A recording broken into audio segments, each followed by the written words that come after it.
لا إله إلا أنت سبحانك إني كنت من الظالمين।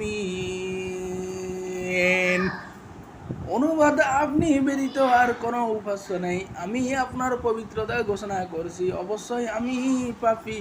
সূরা আল আম্বিয়া আয়াত 87।